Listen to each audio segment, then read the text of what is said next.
வணக்கங்க. இன்றைக்கி evening vlog தாங்க. இன்றைக்கி பார்த்தீங்கன்னா மாடுகளுக்கு தேவையான பசுந்தீவனத்தை வந்து நான் இங்கேருந்து எடுத்துகிட்டு வர போகிறேன்.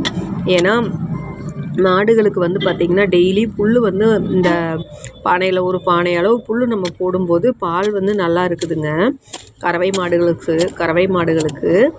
அதனால் நான் வந்து சரி டெய்லி ஒரு பாத்தி அளவுக்கு நம்ம புல்லை எடுத்துக்கிட்டோம்னா நம்மளுக்கு காடும் க்ளீன் ஆன மாதிரி ஆயிருங்க.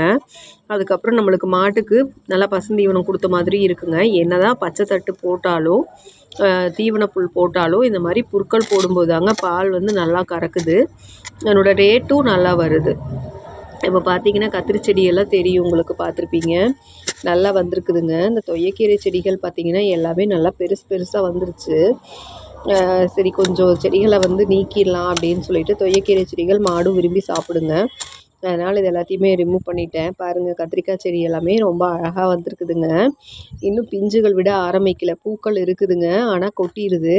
இதுக்கு ஒரு தடவை பெருங்காய கரைசல் அடிக்கணும்னு நினைக்கிறேங்க. அதுக்கப்புறம் தான் பூக்கள் கொட்டுறது கொஞ்சம் நிற்கும். இந்த பராமரிப்பு வேலைகள்லாம் கரெக்டாக செஞ்சோம்னா தாங்க நல்லா ஈல்டு எடுக்க முடியும் கத்திரிக்காய் செடியிலையும். இந்த கத்திரிக்காய் செடி பார்த்திங்கன்னா நான் எல்லாமே விதை போட்டு எடுத்து வச்சதுங்க. எல்லாமே நிறைய வெரைட்டி ஆஃப் கத்திரிக்காய் செடி இதுக்குள்ளே இருக்குது. நீ காய் வரும்போது தாங்க தெரியும் என்னென்ன வெரைட்டி ஆஃப் காய் இதுக்குள்ளே இருக்குது அப்படின்ட்டு. இந்த கத்திரிக்காய் செடியில் பார்த்திங்கன்னா கருப்பு கத்திரிக்காய், அப்புறமா வந்து நீல கத்திரிக்காய், அதுலேயே ஒயிட் கத்திரிக்காய், நிறையா வெரைட்டி போட்டிருக்கேன். ஒவ்வொரு இலைகள் மேலெல்லாம் பார்த்திங்கன்னா முள்ளாக இருக்குங்க. பார்க்குறக்கே சூப்பராக இருந்துச்சு. வெட்டி முடிச்சாச்சுங்க. அவ்வளோதான். Tata bye bye. சேனல் பிடிச்சிருந்தா லைக் பண்ணுங்கள், ஷேர் பண்ணுங்கள், சப்ஸ்கிரைப் பண்ணுங்கள். பாய்.